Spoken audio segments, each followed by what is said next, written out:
Welcome to Thrilling Tales of Adventure. I'm Mardell, reading Martin Conisby's Vengeance by Jeffery Farnol.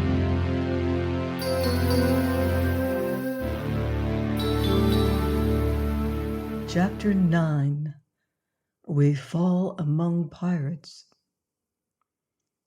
At my sudden coming, they fell silent, one and all, staring from me to Joanna, where she stood beside a buxom, swaggering, ruffling fellow, whose mustachios and beard were cut after the Spanish mode, but with a monstrous great periwig on his head, surmounted by a gold-braided looped hat. His coat was of scarlet velvet, brave with much adornment of gold lace. His legs were thrust into a pair of rough sea boots, and on his hip a long curved hanger, very broad in the blade. "Us fish," said he, looking me over with his sleepy eyes. "Is this your Englishman, Joe? And what must we do with him? Shall he hang?" "Mayhap, yes, when 'tis so my whim," answered she, twixt smiling lips and staring me in the eyes. But now, and all at once, from the wild company rose a sudden hoarse murmur that swelled again to that fierce exultant uproar, as down towards us paced Don Federigo. "Aha! 'Tis the Marquis!" they cried. "'Tis the bloody Marquis! Shoot the dog! Nay, hang him up! Aye, by his thumbs! Nay, burn him! To the fire with the bloody rogue!" Unheeding their vengeful outcry, he advanced upon the men, and these ravening for his blood, viewing their lowering faces and brandished steel, with his calm, dispassionate gaze, and very proud and upright for all his bodily weakness. Pausing beside me, he threw up his hand with a haughty gesture, and before the command of this ragged arm, they abated their clamor somewhat. "Of a surety," said he in his precise English, "it is the Captain Belvedere. You captured my daughter, my son, in the Margarita carrack 3 years gone. 'Tis said he died at your hands, Signor Capitan." "Not mine, Don, not mine," answered this Belvedere, smiling sleepily. "We gave him to Black Pompey, to Carbonado." I felt Don Federigo's hand against me, as if suddenly faint. But his wide-eyed gaze never left the captain's handsome face, who, aware of this look, shifted his own gaze, cocked his hat, and swaggered. "Stare your fill now," quoth he with an oath. "'Tis little enough you'll be seeing presently. Aye, you'll be blind enough soon." "Blind, is it, Captain? Ha! Good!" cried a squat, ill-looking fellow, whipping out a long knife. "Hung my comrade Jim, I did. So here's a knife. Shall blind him when you will, Captain, by hookey." And now he and his fellows began to crowd upon us with evil looks, but they halted suddenly, fumbling with their weapons and eyeing Joanna uncertainly, where she stood, hand on hip, viewing them with her fleeting smile.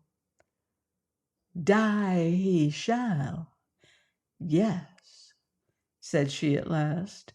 "Die he must, but in proper fashion in time, not by such vermin as you. So put up that knife, you hear me, yes?" "Hang my comrade Jim, I did, along with many others of the fellowship," growled the squat man, flourishing his knife. "Moreover, the captain says blind, says he. So blind it is, says I, and this knife to—" The growling voice was drowned in the roar of a pistol, and dropping his knife, the fellow screamed and caught at his hurt. "And there's for you." "Yes," said Joanna, smiling into the man's agonized face. "Be thankful I spared your worthless life. Crawl into the boat, worm. Wait till I'm minded to patch up your hurt. Go." For a moment was silence. Then came a great gust of laughter, and men clapped and pummeled each other. La Cluebla, they roared. 'Tis our Joe, 'tis fighting Joe, sir and sartin. 'Tis our luck, the luck of the brotherhood. Ha, Joanna! But tossing aside the smoking pistol, Joanna scowled from them to their captain. Hola, Belvedere, said she, your dogs do grow out of hand. 'Tis well I'm back again. Now for these my prisoners, seize 'em up, bind 'em fast, and heave 'em aboard ship. Aye, but, said Belvedere, fingering his beard, why aboard, Joe, and we may do their business here and prettily. Yon's a tree shall make notable good gallows, or look now, here's right plenty of kindling, and driftwood shall burn 'em merrily, and 'twill better please the lads. But then I do pleasure myself. Yes, so aboard ship they go. Well, look now, Joe, said Belvedere, biting at his thumb. 'Tis ever my rule to keep no prisoners. Save women, Cap'n, cried a voice drowned in sudden evil laughter. So, as I say, Joanna, these prisoners cannot go aboard my ship. Your ship? Said she, mighty scornful. But 'twas I made you captain of your ship, and 'tis I can unmake you. Why, look ye, Joe, said Belvedere, gnawing at his thumb more savagely and glancing towards his chafing company. The good lads be growing impatient, being all heartily for ending these prisoners according to custom. Aye, Captain, cried divers of the men, beginning to crowd upon us again. To the fire with 'em! Nay, send aboard for Black Pompey. Aye, Pompey's the lad to set 'em dancing Indian fashion. You hear, Joe, you hear, cried Belvedere. The lads are for ending of 'em sportive fashion, specially the Don. He must die slow and quaint for sake of the good lads as do hang a rotting on his cursed gibbet. See now, quaint and slow. The lads think so, and so think I. But you were ever a dull fool, my pretty man, yes, said Joanna, showing her teeth. And as for these rogues, they do laugh at you, see? But as Belvedere turned to scowl upon and curse his ribalds, Joanna deftly whisked the pistols from his belt, and every face was smitten to sudden, anxious gravity as she faced them. I am Joanna, quoth she, her red lips curving to the smile I ever found so hateful. Oh, Madre de Dios, where now are your tongues? And never a smile among ye? Is there a man here that will not obey Joanna? No, Joanna that could kill any of ye single-handed as she killed Sesteforo? At this there was an uneasy stir and muttering among them, and Belvedere's sleepy eyes widened suddenly. Apes, cried she, beslavering them with all manner of abuse, French, Spanish, and English. Monkeys, cease your chattering and list to Joanna, and mark, my prisoners go aboard this very hour, yes, and today we sail for Nombre de Dios. Being before the town, we send in a boat under flag of truce to say we hold captive their governor, Don Federigo de Cosalva y Maldonada, demanding for him a sufficient ransom. The money paid, then we will fire a broadside into the city, and the folk shall see their proud governor swung aloft to dangle and kick at our mainyard. So do we achieve vengeance and money both.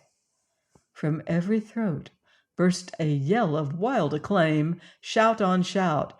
Hey, lads, for Captain Joe, 'tis she hath the wise head, mates. Money and vengeance, says Joe. Shout, lads, for fighting Joe, shout.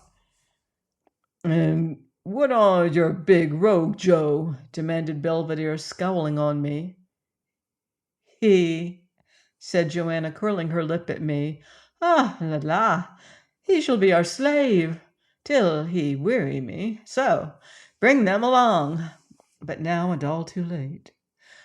Perceiving death to be the nobler part, even as Don Federigo had said, I determined to end matters then and there. Thus returning from Joanna's baleful smile, I leapt suddenly upon the nearest of the pirates, and felling him with a buffet, came to grips with another. This man I swung full armed, hurling him among his fellows, and all before a shot might be fired. But as I stood fronting them, awaiting the stab or bullet should end me, I heard Joanna's voice, shrill and imperious. "Hold, lads! You are 12, and he but one and unarmed. So, down with your weapons! Down, I say! You shall take me this man with your naked hands. Ha! Fist, yes, smite then! Bruise him! Fist shall never kill him. To it, with your hands then! The first man that draweth weapon, I shoot. To it, lads! Ha! At him then, good bullies!" For a moment they hesitated, but seeing Joanna, her cheeks aglow, her pistols grasped in ready hands, they laughed and cursed, and loosing off such things as incommoded them, prepared to come at me. Then, perceiving she had fathomed my design, and that here was small chance of finding sudden quietus, I folded my arms, minded to let them use me as they would. But this fine resolution was brought to none account by a small piece of driftwood that one of these fellows hove at me, thereby setting my mouth a-bleeding. Stung by the blow, and forgetting all but my anger, I leapt and smote with my fist, and then he and his fellows were upon me. But they being so many, their very numbers hampered them, so that as they leapt upon me, many a man was staggered by kick or buffet aimed at me. Moreover, these passed their days cooped up on shipboard, whiles I was a man hardened by constant exercise, scarce conscious of the hurts I took as we reeled to and fro, locked in furious grapple. I fought them very joyously, making right good play with my fists. But ever as I smote one down, another leaped to smite, so that presently my breath began to labor. How long I endured, I know not. Only I remember marveling to find myself so strong, and the keen joy of it was succeeded by a sudden weariness, a growing sickness. I remember a sound of groaning breaths all about me, of thudding blows, hoarse shouts, these waxing ever fainter until smiting with failing arms and ever waning strength, they dragged me down at last, and I lay vanquished and unresisting. As I sprawled there, drawing my breath in painful gasps, the hands that smote, the merciless feet that kicked and trampled me, were suddenly stilled, and staring up with dimming eyes, I saw Joanna looking down on me. "Oh, Martino," said she in my ear, "oh, foolish Englishman, could you but love as you do fight!" But groaning, I turned my face to the trampled sand and knew no more. Join me next time for another exciting chapter of Martin Conisby's Vengeance by Jeffery Farnol, here on Thrilling Tales of Adventure.